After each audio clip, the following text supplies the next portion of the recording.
चलिए आज हम लोग Hindi medium class 12th business study का चैप्टर 3 और उसका पार्ट 1 स्टार्ट कर रहे हैं। ठीक है, तो चैप्टर का नाम है प्रबंधन एवं व्यावसायिक वातावरण। ठीक है, व्यावसायिक वातावरण। चलिए देखते हैं। देखो सिंपल सी बात है, वातावरण आप लोग अच्छे से जानते हो, और व्यावसायिक वातावरण का मतलब हुआ व्यवसाय का जिस जिस वातावरण का व्यवसाय पर असर पड़ता है वो उसका क्या होगा, वातावरण।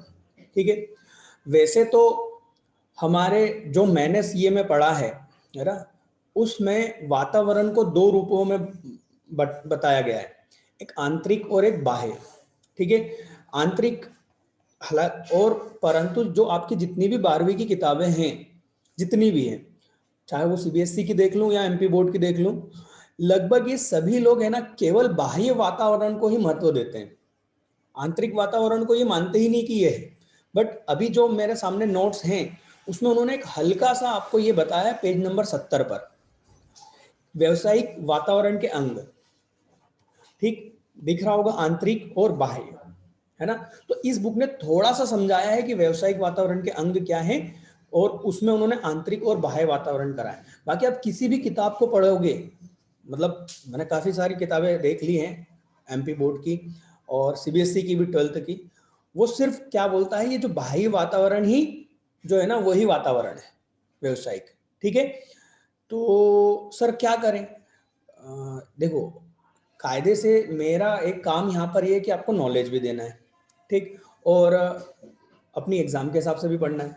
तो एग्जाम के हिसाब से यदि हम चलेंगे तो यहाँ पर हम कहेंगे कि जो वातावरण व्यवसाय का, वो वातावरण जो कि व्यवसाय को प्रभावित करता है। हालांकि इसमें एक शब्द लगा दिया गया है उन्होंने, बाह्य वातावरण, है ना, तो हम उसी के अनुसार चलेंगे क्योंकि किताबें सारी यही बोल रही है। बट आप एमबीए की बुक उठाओगे तब आपको ये बिल्कुल क्लियर मिल जाएगा कि सिंपल सी बात, वो वातावरण जो व्यवसाय को क्या करता है, प्रभावित करता है। ये दो प्रकार के होते हैं, है ना, इसके दो भाग होते हैं, प्रकार नहीं, दो भाग होते हैं, एक आंतरिक और एक बाह्य।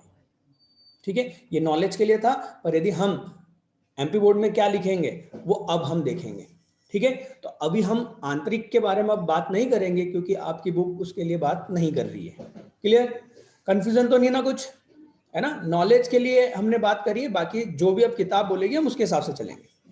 हम इसमें क्या पढ़ेंगे, हम पढ़ेंगे कि व्यावसायिक वातावरण क्या होता है ना, उसका महत्व, ठीक, और व्यावसायिक वातावरण के आयाम, आयाम मतलब उसके घटक, ठीक है, और एक सरकारी नीति और ये निजीकरण उदारीकरण जो कि आपने 11th में भी पढ़ा था, है ना, सेम वही चीज है। ठीक, तो स्टार्ट करते हैं। आज सबसे पहले हम देखेंगे व्यावसायिक वातावरण क्या होता है। तो यहाँ पर आप सिंपली यहाँ पर देख रहे हैं कि भाई व्यवसाय का मतलब समझाया गया है पहले पैराग्राफ में, दूसरे पैराग्राफ में आपको वातावरण को समझाया गया है ना, सिर्फ वातावरण को। वातावरण से आशय उन समस्त बाह्य शक्तियों से है जिनका प्रभाव व्यवसाय के संचालन पर। देखो अब यहाँ पर व्यवसाय नहीं लिखना था यदि आप सिर्फ वातावरण को समझा रहे हैं तो, है ना। आप तो यहाँ पर इसको व्यवसायिक वातावरण समझ सकते हो, समझ में आ रही बात। यहाँ पर वातावरण के आगे क्या लिख दो, व्यवसायिक वातावरण से आशय उन समस्त बाह्य शक्तियों से है जिनका प्रभाव, देखो ये बाह्य है ना, ये बाह्य शब्द मेरे को परेशान कर रहा है। असल में बाह्य शब्द नहीं आना चाहिए, सिर्फ वातावरण के घटक जो कि व्यवसाय को क्या करते हैं, प्रभावित करते हैं। परंतु आप इसको बाह्य चलने देना क्योंकि सारी किताब यही शब्द लिख रही है। ठीक है, संचालन पर प्रभाव पड़ता है। चलिए यार सर, ये किताब में से थोड़ी ना पढ़ने के लिए हम आपके वीडियो देखते हैं, है ना, कुछ एग्जाम्पल तो दो। चलो देते हैं भाई, सिंपल सी बात है, ऐसे घटक वातावरण के जो व्यवसाय, जिस पर व्यवसाय का नियंत्रण नहीं है और व्यवसाय को वो क्या करते हैं, प्रभावित करते हैं, वो क्या होंगे, व्यवसाय का वातावरण कहलाएंगे। उन सब का मिला हुआ प्रभाव, जैसे आप इसमें देख सकते हो, सामाजिक, आर्थिक, राजनीतिक, विविध, विधिक। विधिक का मतलब होता है कानून, लाइन लगा उसको लिख लो, क्या होता है, कानून, विधिक का मतलब। ठीक है, आदि शक्तियां मिलकर क्या करती हैं, व्यवसायिक क्रियाओं को प्रभावित करती है।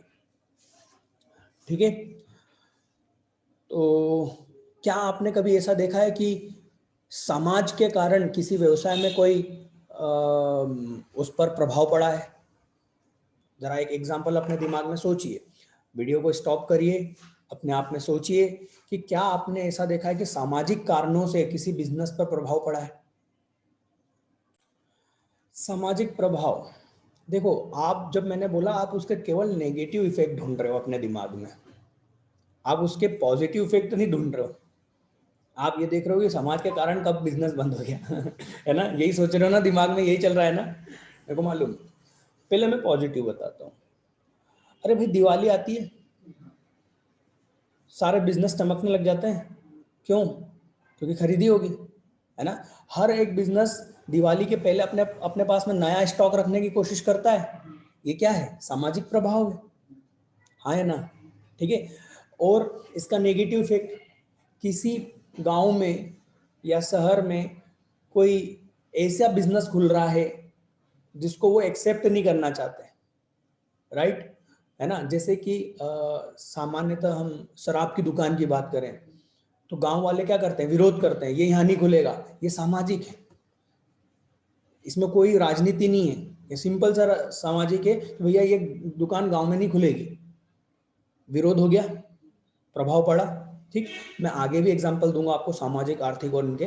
ठीक है अभी एक और चीज, राजनीतिक प्रभाव। किसान आंदोलन चल रहा है? क्या हो रहा है? दिल्ली के आसपास के जितने भी बिजनेस हैं उन पर प्रभाव पड़ रहा होगा कि नहीं पड़ रहा होगा? बहुत ज्यादा प्रभाव पड़ रहा है। उनको कच्चा माल नहीं आ पा रहा है, उनके एम्प्लॉयज आने जाना आ जा नहीं पा रहे हैं, राइट। तो ये भी एक तरह से क्या हो गया, सामाजिक प्लस अब वो राजनीतिक होते जा रहा है, ऐसा न्यूज चैनल वाले बोल रहे हैं, है ना, कि उसमें राजनीतिक पार्टियां उतर गई, तो ये राजनीतिक भी हो गया। ठीक है, ऐसे ही बंगाल में हुआ था, पश्चिम बंगाल में, जब टाटा नैनो वहां पर प्लांट, टाटा का नैनो का प्लांट वहां ओपन हो रहा था, खुल रहा था, तो वहां पर ममता बनर्जी के मतलब नेतृत्व में वहां पर के लोगों ने उसका विरोध करा, और करोड़ों रुपए का जो बिजनेस वहां चालू हो चुका था, मतलब कि बिजनेस, मतलब फैक्ट्री लग चुकी थी, वो पूरा का पूरा वहां से उठा के उनको कहाँ आना पड़ा, गुजरात आना पड़ा। सोचो कितना बड़ा नुकसान हुआ होगा, सब कुछ हो चुका था, बस चालू होने वाला था बिजनेस, तो प्रभाव पड़ा, उसमें राजनीति थी, राइट, उसमें राजनीतिक प्रभाव था, है ना। तो ऐसे बहुत से कारण हो सकते हैं, है ना। अभी मेरे को एक बात बताओ, एक और प्रभाव कोरोना काल चल रहा है। कोरोना काल में सबसे बड़ा प्रभाव ये पड़ रहा है हर बिजनेस पे कि बिजनेस कैसे होगा, ये सरकार ने हर चीजें तय कर दी है। स्कूलें बंद है, कोचिंग सेंटर्स ऑफलाइन बंद थी, है ना। कितना नेगेटिव प्रभाव पड़ा, ये क्या है, वातावरण का प्रभाव है कोरोना काल में।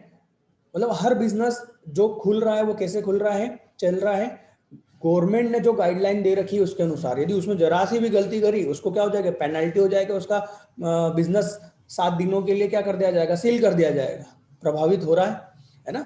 तो हम यही कहेंगे, वातावरण में बहुत सारे घटक है, आगे आपको पता चलेगा, पूरे चैप्टर में हम वही पढ़ेंगे, बहुत सारे एग्जाम्पल लेंगे हम। ठीक, इन सभी प्रभाव शक्तियों का जो मिलकर प्रभाव बनता है, उसी को हम क्या बोलते हैं, वातावरण, व्यवसायिक वातावरण। ठीक है, तो यहां से ये नेक्स्ट पेज पर आप देखोगे, बहुत ही सिंपल लाइन में समझाया गया है। ये जो पैराग्राफ है ये आप लिख सकते हैं आंसर में।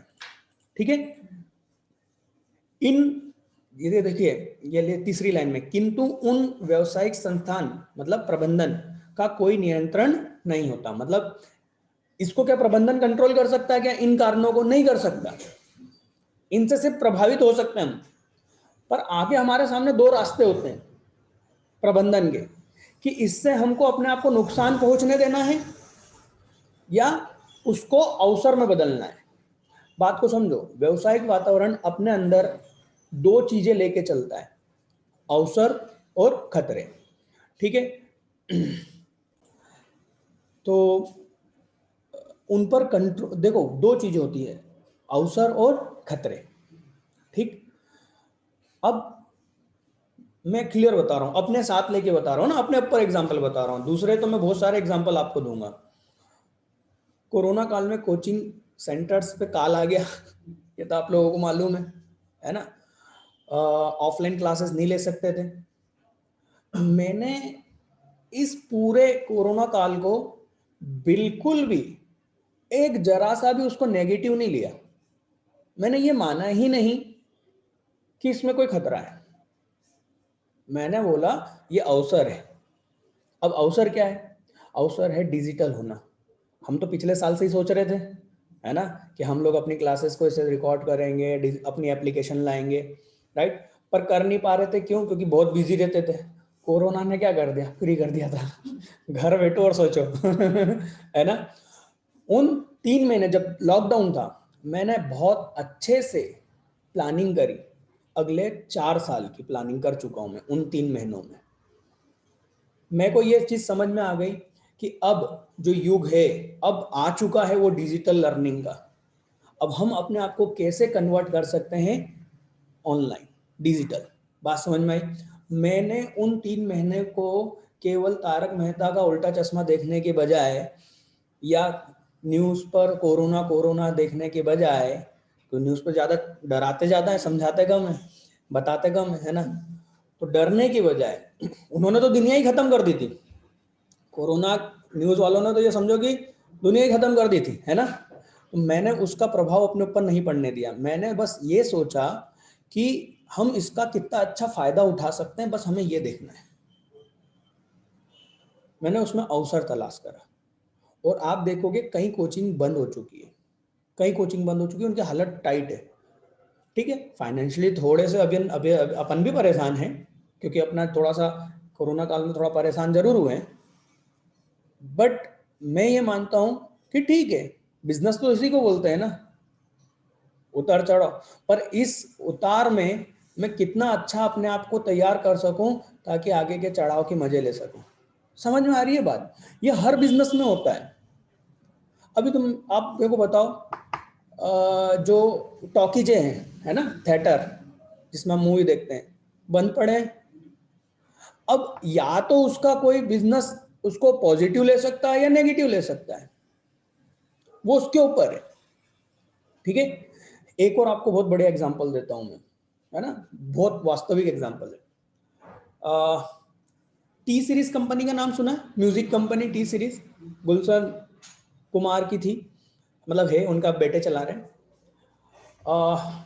बेटा उनका क्या हुआ था कि जब मोबाइल आया था ना, और थोड़ा सा इंटरनेट आया था, ठीक है, तो डाउनलोड हो जाते थे गाने, है ना।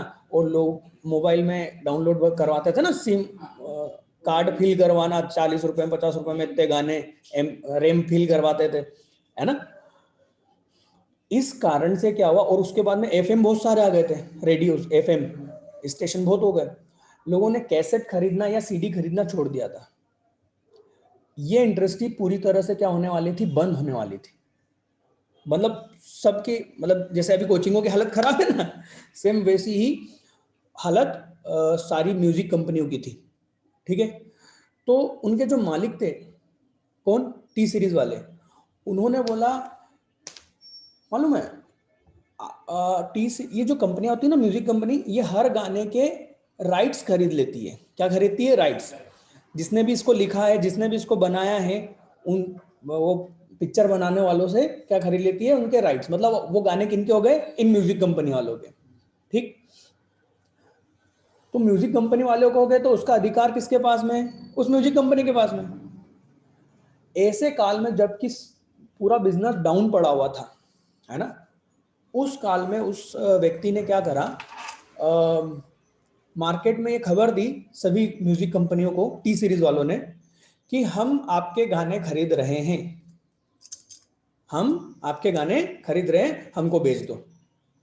अब यार दुकान तो वैसे ही बंद हो रही थी, तो जितना स्टॉक बचा हुआ है बेचो और निकलो भाई। हर व्यक्ति यही नॉर्मल माइंड से यही सोचता है ना। बाकी की कंपनियों ने सोचा यार, जो जा रहा है, जो मिल रहा है, लो और बंद करो और दूसरा धंधा करेंगे। ये धंधा तो अब खत्म हो गया, है ना। यूट्यूब पे गाने डाउनलोड हो जाते थे, ये वो। बात समझ में आ रही है? तो सब लोग सस्ते में बेच के निकल लिए। जब इनके पास में अच्छी क्वांटिटी में, ये कह सकते हैं 90% के आसपास जितने भी गाने बने थे किसके पास में हो गए, टी सीरीज के पास हो गए। फिर टी सीरीज कंपनी वालों ने, बहुत बढ़िया केस बता रहा हूं बेटा, है ना, टी सीरीज ने फिर क्या करा कि सभी,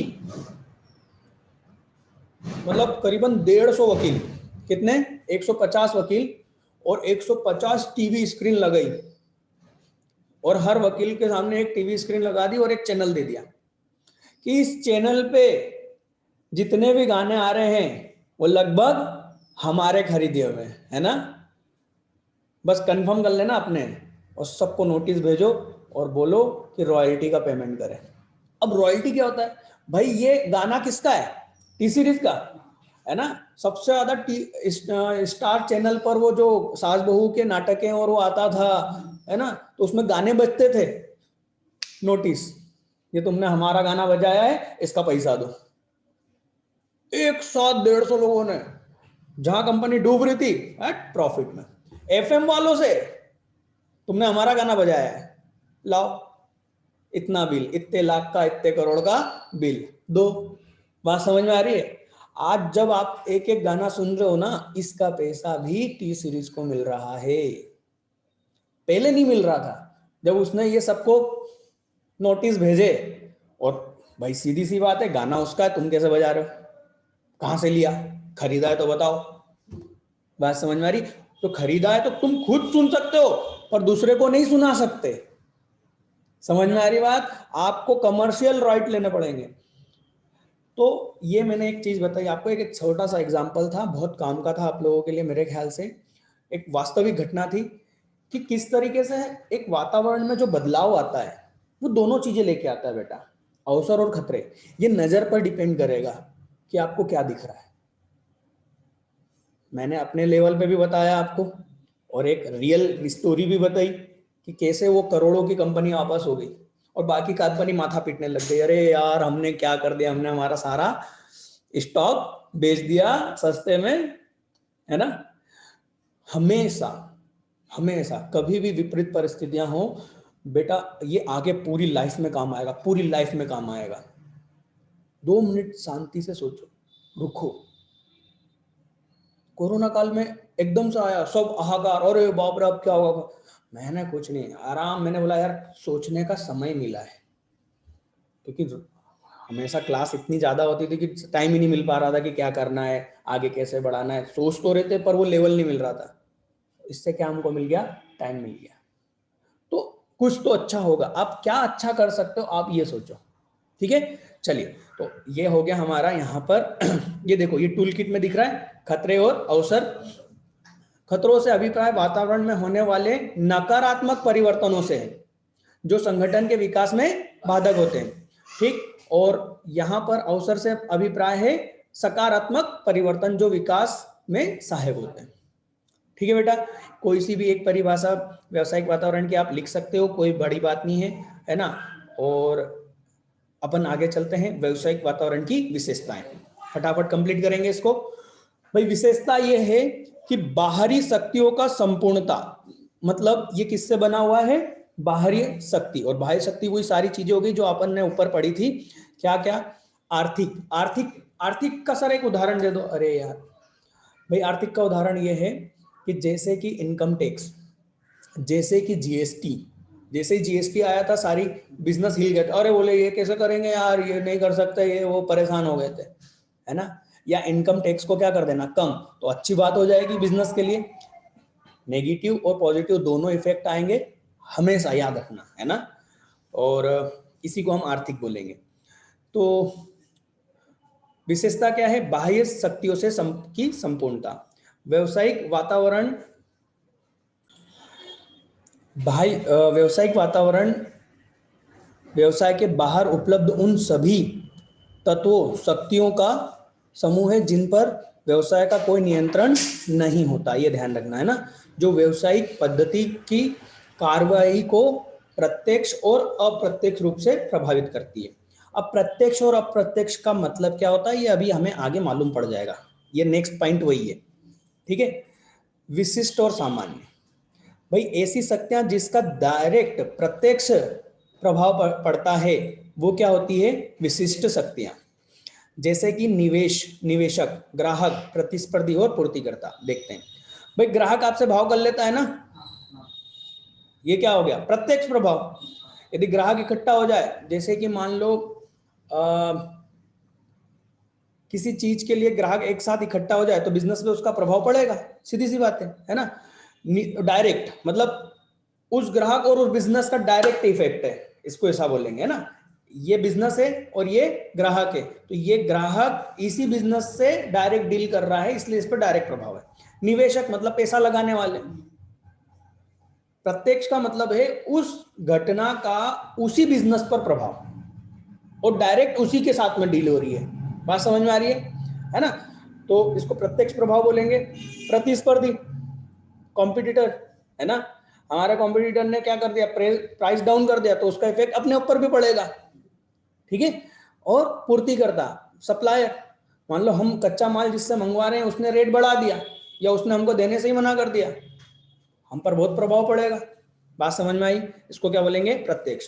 बेटा ये अच्छे से समझ लेना कि प्रत्यक्ष और अप्रत्यक्ष प्रभाव क्या होता है, क्योंकि एमसीक्यूज बनेगा, वो पूछ लेगा इसमें से निम्न का किसका व्यवसाय पर प्रत्यक्ष प्रभाव पड़ता है। बात समझ में आ रही है? सामान्य शक्तियां, सामान्य शक्तियां मतलब जिनका अप्रत्यक्ष प्रभाव पड़ता है ना। जैसे राजनीतिक का कभी कभार अप्रत्यक्ष प्रभाव पड़ता है, मतलब मैक्सिमम अप्रत्यक्ष प्रभाव पड़ता है, ठीक है। जैसे अभी एक आंदोलन वगैरह होना, है ना। भाई बिजनेस के लिए नुकसान डायरेक्टली नहीं है, पर उनके कारण बिजनेस को नुकसान हो रहा है, और एक बिजनेस को नहीं हो रहा है, सभी को हो रहा है, ये ध्यान रखना, है ना। अप्रत्यक्ष का मतलब होगा किसी घटना का डायरेक्टली उस पर प्रभाव नहीं पड़, उसके लिए नहीं हो रहा है, पर उसका प्रभाव पड़ रहा है और सभी बिजनेस पे पड़ रहा है, मतलब सभी संगठन पर। जैसे अभी कोरोना काल का सभी कोचिंग क्लासेस पे क्या पड़ रहा है? इफेक्ट पड़ रहा है। बात समझ में आ रही है ना। तो इसमें क्या क्या आ गया? सामाजिक, आर्थिक, राजनीतिक और वैधानिक। वैधानिक मतलब कानून। जैसे कि भाई कानून बनाया गया कि गुजरात में दारू, लिकर, शराब नहीं बिकेगी और बिहार में भी, तो ये कानूनी कारण से जितने भी भाई दारू कंपनी थी सारी, उन सभी पे प्रभाव पड़ा, है ना। और किसी एक कंपनी को तो रोका नहीं ना उन्होंने कि भैया ये फलाना कंपनी ये दारू नहीं बेच सकती, ऐसा कुछ हुआ क्या? नहीं, सारी कंपनियों पे प्रभाव पड़ा। इसको क्या बोलेंगे? अप्रत्यक्ष, है ना। सामान्य शक्ति 2 नंबर में ये पूछ लेता है, विशिष्ट शक्ति और सामान्य शक्ति क्या होती है, ठीक है। बहुत ही आईएमपी क्वेश्चन है। वातावरण की विशेषताएं 4 नंबर में पूछ सकता है, 4 पॉइंट आपको लिखने रहेंगे, ठीक है। गतिशील प्रकृति, देखो व्यवसायिक वातावरण एक्चुअल में बहुत ही गतिशील है। इसको इंग्लिश में हम क्या बोलते हैं? डायनामिक। गतिशील का मतलब होता है बहुत तेजी से परिवर्तित होने वाला। देखो ना, पहले हम कैसे ऑफलाइन पढ़ते थे, अब हमको ऑनलाइन पढ़ना पड़ रहा है। बहुत चीज मतलब बहुत तेजी से बदलता है। 2G आया था 2004 में, है ना, वो टुडुंग टुडुंग बजता था बस, और कुछ नहीं। फिर 3G आ गया 2007-8 में, 8 में 3G आ गया।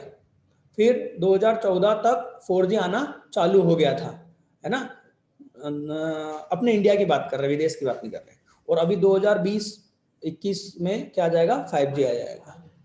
आ ही गया, पर अभी चालू नहीं हुआ है। 2021 के आखिरी में ही उसकी परमिशन हो पाएगी, ट्रायल चल रहे हैं, है ना। तो तेजी से बदल रहा है माहौल, है ना। हर चीज का तेजी से माहौल बदल रहा है। देखो क्या होता है, रातों रात न्यूज आई कि भैया कोरोना का लॉकडाउन कितना तेज इफेक्ट हुआ, है ना।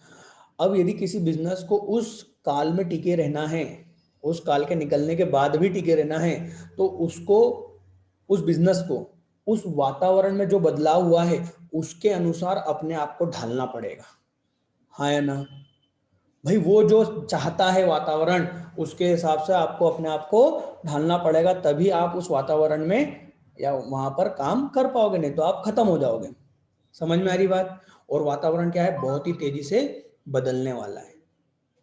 तो वातावरण की विशेषता क्या है? डायनामिक, तेजी से बदलने वाला, है ना, स्थिर नहीं रहता है ना, दृढ़ नहीं होता, ठीक है। पारस्परिक संबंध, हर वातावरण एक दूसरे से संबंधित होता है ना, इनका एक दूसरे पर क्या पड़ता है, प्रभाव पड़ता है, इसको क्या बोलेंगे, पारस्परिक संबंध। देखिए जैसे कि हम कहें जीएसटी जब आया था, ठीक, ये जीएसटी का जो कानून आया था, ये अपने आप में तीन चीजें थी, एक आर्थिक कारण था, ठीक, कानूनी भी था क्योंकि ये कानून है, ठीक, और जब इसका विरोध होना चालू करा तो उसमें क्या हो गया, विपक्ष पार्टियां कूद पड़ी राजनीतिक, तो वो क्या बदल गया, राजनीतिक प्रभाव भी पड़ा उसका, मतलब एक दूसरे से ये क्या होते हैं, सभी शक्तियां कनेक्टेड होती है, ठीक है।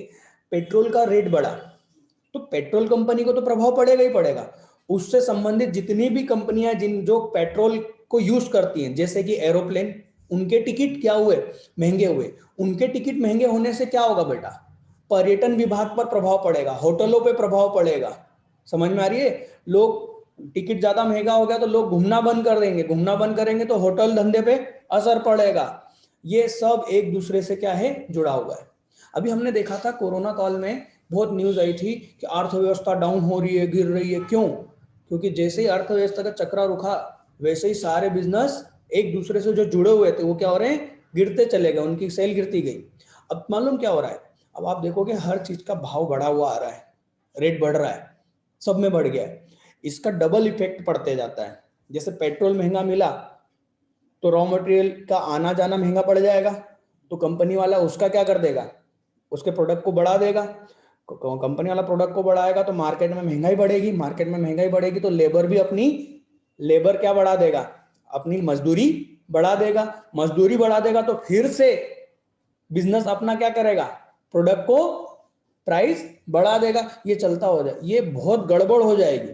और असल में इस कोरोना काल ने अर्थव्यवस्था को बहुत गजब तरीके से नुकसान पहुंचाया है, इसका इफेक्ट अभी नहीं मिलेगा, अभी आ रहा है, अभी आया नहीं है, आ रहा है, अगले 2-3 साल में इसका बहुत खतरनाक इफेक्ट होने वाला है, महंगाई बहुत तेजी से बढ़ने वाली है, ठीक है। पर हमारे देश के अर्थशास्त्री काफी अच्छे हैं, मुझे यकीन है वो लोग अच्छे से कंट्रोल कर लेंगे, ठीक है। चलिए, पारस्परिक संबंध समझ में आया है ना, इसका उस पर प्रभाव होना है ना, डायरेक्ट नहीं इनडायरेक्ट, ठीक है। जटिलता, भाई सीधी सी बात है, ये वातावरण इतने खतरनाक है कि आप इसका अनुमान ही नहीं लगा सकते कि क्या होने वाला है, राजनीति क्या पलटने वाली है, अर्थव्यवस्था में क्या होने वाला है ना, सामाजिक लेवल पे ना जाने क्या होने वाला है ना, तो कुछ भी हो सकता है। और इनको समझना, देखो इन वातावरण को समझना कठिन क्यों है, उसका कारण है इसके जस्ट पहले वाला पॉइंट, क्या, पारस्परिक संबंध। भाई जीएसटी एक तरह से है तो कानूनी मुद्दा, पर उसका इफेक्ट कहां कहां पड़ जाएगा, आर्थिक भी पड़ेगा और राजनीतिक भी हो जाएगा, तो जीएसटी का प्रभाव कहां कहां पड़ेगा यह अनुमान लगाना बहुत जटिल हो जाएगा, क्यों, क्योंकि सारे वातावरण के जो घटक हैं वो एक दूसरे से क्या है, संबंधित है। इसकी जटिलता का कारण समझ में आया, एक दूसरे से क्या है, ये संबंधित है, इसलिए ये जटिल हो गया है। अकेले एक चीज को आप समझ लोगे कि इसमें क्या होने वाला है, पर उसके कारण कहां कहां प्रभाव पड़ने वाला है, या उस पर खुद पर किस वातावरण के घटक का क्या प्रभाव पड़ने वाला है, बहुत मुश्किल है। समझ में ही बात, ठीक। जोखिम एवं अनिश्चितता, बिल्कुल, वातावरण में क्या है, जोखिम है, खतरे हैं, अनिश्चितता का मतलब फटाक से बदल रहा है ना, ऊपर अपन ने क्या बोला, गतिशील प्रकृति, तो गतिशील प्रकृति का मतलब ही तो ये हुआ अनिश्चितता, कब क्या हो जाए क्या मालूम वातावरण में, बात समझ में आई है ना, इसको अपन ध्यान नहीं देंगे ज्यादा, इन सभी के पॉइंट को ध्यान रखना है, 4 पॉइंट थोड़ा से पढ़ के चले जाना, है ना। मैं पहले भी बता चुका हूं, व्यवसायिक अध्ययन में कोई जवाब करेक्ट नहीं होता है, एप्रोप्रिएट होता है, मतलब उचित, करेक्ट नहीं होता कि ये करेक्ट है, ठीक है। और कुछ चीजें करेक्ट होती है ना, जैसे कि एमसीक्यूज करेक्ट होते हैं, वो उचित नहीं होते कभी, वो क्वेश्चन बनते ही वहां से जहां पर करेक्ट आंसर हो, है ना। सापेक्षता मतलब रिलेटिव, ठीक है, रिलेटिविटी, व्यवसायिक वातावरण का संबंध स्थानीय परिस्थितियों से होता है, यही कारण है कि विभिन्न देशों में एवं एक एक ही देश के विभिन्न क्षेत्रों में व्यवसायिक वातावरण अलग अलग होता है। उदाहरण के लिए साड़ियों की मांग भारत में अत्यधिक है, जबकि फ्रांस में साड़ी कौन पहनेगा? है कि नहीं? तो ये क्या हो गया? रिलेटिव, है ना, सापेक्षता। रुकावटें एवं अवसर, ये भी मैं बता चुका हूं, है ना। खतरे खतरे और क्या मिलते हैं इसमें? अवसर, दोनों होते हैं। ठीक है, चलिए, तो यहां पर हमने ये कंप्लीट कर लिया है। कुछ बच्चे मेरे को कांटेक्ट करके पूछ रहे हैं, सर हम कौन सी किताब लें, आप कौन सी किताब से पढ़ा रहे हो? मैं उनसे एक ही चीज कहूंगा, आप कोई सी भी बुक ले लो, कोई फर्क नहीं पड़ता व्यवसायिक अध्ययन में, है ना। आप सिर्फ चीजों को समझो, ठीक है। और आप कोई सी रटना तो है ही नहीं ना, मैं पहले से ही बोल चुका हूँ, व्यवसायिक अध्ययन में आपको कुछ चीज रटना ही नहीं है। बस क्या याद रखना है, जैसे कैरेक्टरिस्टिक बोला, किसके विशेषता बोली, किसकी? व्यवसायिक वातावरण के। तो आपको ये चीजें ध्यान रखना चाहिए, वही गतिशील होता है, पारस्परिक संबंधित होता है, जटिलता होती है, जोखिम होता है, बस। बाकी इसके अंदर आप कंटेंट जितना अच्छा लिख सकते हो किसी भी बुक में से आप लिखो, कोई फर्क नहीं पड़ता। आप नोट्स पर बिल्कुल भी चिंता मत करो, आप कोई सी भी बुक ले सकते हो, आप उसमें से जो भी पढ़ के लिखोगे वो सही है। बस कम से कम समझ के लिखो, तो आप इन वीडियो से समझिए, ठीक है। बुक्स का कोई टेंशन नहीं लेना है, कोई सी भी आप बुक ले सकते हैं। चलिए, तो व्यवसायिक वातावरण के महत्व, ये भी आईएमपी क्वेश्चन है, ठीक है। महत्व, है ना। और बहुत ही, मैं अभी भी आपको सिर्फ यही बोल रहा हूं कि सिर्फ समझना है, इसमें ज्यादा दिमाग वो रटना नहीं है, ठीक है। अब इसमें चलिए, तो महत्व बहुत ही इजी है, ठीक है। विशेषताओं से ही उसका कहीं ना कहीं महत्व से भी लिंक है, ठीक है। पहला महत्व क्या? अनिश्चितता, जोखिम एवं खतरों की जानकारी देने में सहायक। देखो, ये तो हमें मालूम है कि व्यवसायिक वातावरण में ये तीनों चीजें हैं, जोखिम भी है, अवसर भी है, खतरे भी है, राइट। प्रबंधन क्या करता है बेटा? एनालिसिस करता है कि आने वाले समय में क्या खतरा हो सकता है और क्या अवसर हो सकता है। बिल्कुल, जैसे ही कोरोना काल ने, देखो कोरोना काल तो किसी को नहीं मालूम था, राइट, एकदम से हुआ। पर जैसे ही हुआ, हर बिजनेस ने अपने आप को सोचना चालू कर दिया, रियल में बोल रहा हूँ, सब बड़े बिजनेस ने अपने आप को सोचना चालू कर दिया कि आगे का अब क्या होगा, इसका प्रभाव आगे कैसे होगा, अनुमान लगाना चालू कर दिया। उस भविष्य में प्रबंधन ने क्या कोशिश करी है? अवसर, अनिश्चितता, जोखिम को पहचानने की कोशिश करी है। भाई जोखिम ये हो सकता है, अवसर ही हो सकता है। मैंने खुद ने यही करा ना, बताया मैंने। जैसे कोरोना काल आया, मैंने भी सोचा कि अब इसमें क्या किया जा सकता है और इसमें क्या खतरे हैं। आप देखो, जितनी भी बड़ी बड़ी कोचिंग है, जो आईआईटी वाले हैं, एयरटेल पर इनकी चैनल चालू हो गए, जो 1,80,000 रुपए फीस लेते थे बच्चे से, है ना, वो सिर्फ 30 रुपए पे अब चैनल पे पढ़ा रहे हैं। समझ में आ रही बात? तो क्या, कैसे इन्होंने ऐसा क्यों करा? क्या ये सिर्फ कोरोना काल के लिए करा उन्होंने? क्या वो मरे जा रहे थे क्या? बात को सोचो, उन्होंने बहुत प्रॉफिट कमा रहा था। एक साल भी यदि वो बैठ जाते ना, तो दूसरे साल, अगले साल ज्यादा कमाते, क्योंकि बच्चा तो पढ़ने का है ही नहीं कहीं, आएगा तो है कहीं ना कहीं, हाँ या ना। पर उन्होंने ऐसा क्यों कर दिया कि उन्होंने चैनल ही ला दिया, है ना, और सिर्फ 30 रुपए 45 रुपए में आप तो आईआईटी की तैयारी कर लो महीने के हिसाब से, है। ऐसा क्यों कर दिया? क्योंकि उन्होंने एनालिसिस करा कि भविष्य अब डिजिटल है, अब लर्निंग पूरी क्या होने वाली है? डिजिटल होने वाली है। बायजूस का नाम सुना है? क्या कोरोना के पहले वो था? हाँ, था वो, है ना, 3 साल पहले से मार्केट में आ चुका है। तो उस व्यक्ति ने कब सोच लिया? जो बायजूस लाने वाले जो लोग हैं, डिज्नी, बेटा वो विदेशी अपने से ज्यादा आगे इसलिए क्योंकि वो हमेशा आगे की सोचते हैं। वो डिज्नी अपने इंडिया का नहीं है, वो बायजूस अपने इंडिया का नहीं है। बात समझ में आ रही है? वो उसका पूरा ओरिजिन यदि देखे तो शायद वो कहां से है, पूरा विदेशी है। उन्होंने पहले ही सोच लिया कि अब जो युग आएगा वो कौन सा होगा? डिजिटल होगा। बात समझ में आ रही है?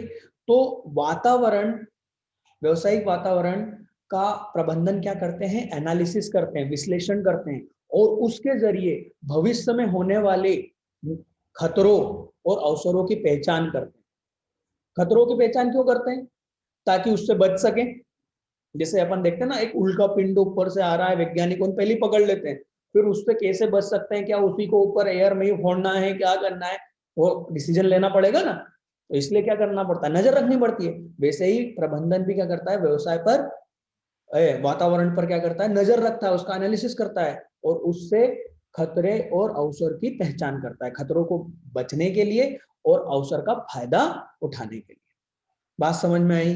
ठीक, तो ये वही दे रखा है कि अनिश्चितता जोखिम खतरों की जानकारी देने में सहायक होता है। ठीक, नेक्स्ट, अवसर की पहचान करने, प्रथम तथा प्रस्तावक का लाभ प्राप्त करने के लिए फर्म की सहायता करता है। यदि आपने अवसर को पहचान लिया तो सबसे पहले आप आपका वो बिजनेस वही करोगे, आप वो करोगे तो आप पहले व्यक्ति के लाओगे, और आप पहले व्यक्ति के लाओगे तो आपको उसका कहीं ना कहीं फायदा तो हो गई। बिस्लरी इंडिया में पहली ऐसी कंपनी जो ड्रिंकिंग वाटर दे रही है, मतलब पेक्ड वाटर दे रही है ना। कुछ भी कर लो, कितनी भी कंपनी आ जाए, पर लोगों को बिस्लरी याद है, हाँ या ना? क्यों? क्योंकि वो पहला व्यक्ति था। क्लियर? ऐसी कोई सी भी कंपनी जो कि किसी चीज को पहली बार लेके आई है बेटा, उसको लोग याद रखेंगे और उसको हमेशा फायदा होगा, उसकी गुडविल बनती है। क्लियर? आप जानते हो पेट्रोल, पेट्रोल किसको बोलते हैं? बोलोगे सर पेट्रोल किसको बोलते हैं, वो गाड़ी में पेट्रोल डलवाते हैं पेट्रोल बोलते हैं। उसका नाम कैसे पड़ा पेट्रोल? एक्चुअल में ये एक विदेशी कंपनी, मतलब इंडिया की नहीं थी, बाहर की, एक शायद यूएसए की कंपनी थी। वो क्या देता था, जीवाश्म तेल देता था। पेट्रोल को एक्चुअल में क्या बोलेंगे, जीवाश्म तेल, है ना। वो जीवाश्म तेल बेचता था और उस कंपनी का नाम पेट्रोल था। क्या था? कंपनी का नाम पेट्रोल था। पूरी दुनिया में उस जीवाश्म तेल का नाम क्या हो गया, पेट्रोल हो गया। समझ में आई? चलिए, तो अवसर भी मिलेगा, है ना। और यदि आप अवसर को पहचानोगे तो आप क्या करोगे, आप उसमें प्रथम आने की कोशिश करोगे, मतलब पहले रहोगे, हमेशा आगे रहोगे। मुकेश अंबानी जी, जियो, है ना, सब जानते हैं। उन्होंने 2006 में ही, मतलब 2004 में ही, जब लोग 3G की प्लानिंग कर रहे थे, जब उन्होंने 4G की और 5G की प्लानिंग उन्होंने कर ली थी कि भैया अब ये इसका युग आ रहा है, और अवसर को उन्होंने पहचान लिया था। इसलिए तो सबसे पहले 4G देने वाले व्यक्ति कौन हो गए, मुकेश अंबानी जी, जियो। और उसी का तो उनको फायदा हुआ कि दूसरी कंपनियों की हालत खराब हो गई। समझ में आ रही है बात? अवसर तलाशा था उन्होंने, किसके जरिए, वातावरण का एनालिसिस करके। ठीक है। उपयोगी संसाधनों की प्राप्ति, भाई संसाधन तो यहीं से मिलेगा ना, वातावरण से। माल, मशीन, मानव, धन, है ना, ये सब मिलेगा। ठीक है। उपयोगी संसाधन किससे मिलते हैं, वातावरण से। यही यही इसका महत्व है। हम क्या देख रहे हैं, महत्व। भाई वातावरण से हमको जोखिम, अवसर, खतरे सब मिलेंगे। अवसर की पहचान कर लेंगे तो हम प्रथम आ सकते हैं और उसका हमको बहुत फायदा होता है। हमको संसाधन भी उसी से मिलते हैं। और तेजी से हो रहे परिवर्तनों का सामना करने में सहायक, वही बात बोल रहे हैं यहाँ पर भी फिर से। उसका एनालिसिस करते रहोगे तो क्या क्या बदलाव हो रहा है वातावरण में, वो पहचान कर लोगे। पहचान कर लोगे तो आप भी फटाफट बदल जाओगे। यदि आप वातावरण का एनालिसिस नहीं करोगे, विश्लेषण नहीं करोगे, उसको चेक नहीं करोगे, तो आपको हमेशा बाद में खबर मिलेगी और आपको हमेशा नुकसान होगा।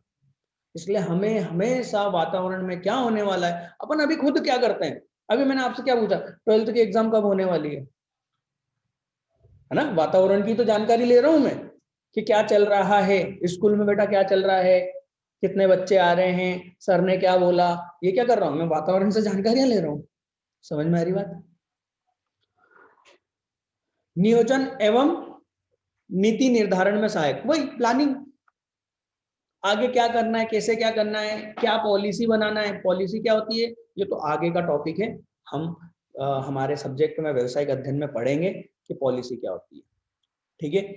तो नीति और नियोजन मतलब प्लानिंग करने में और पॉलिसी बनाने में सहायता होती है।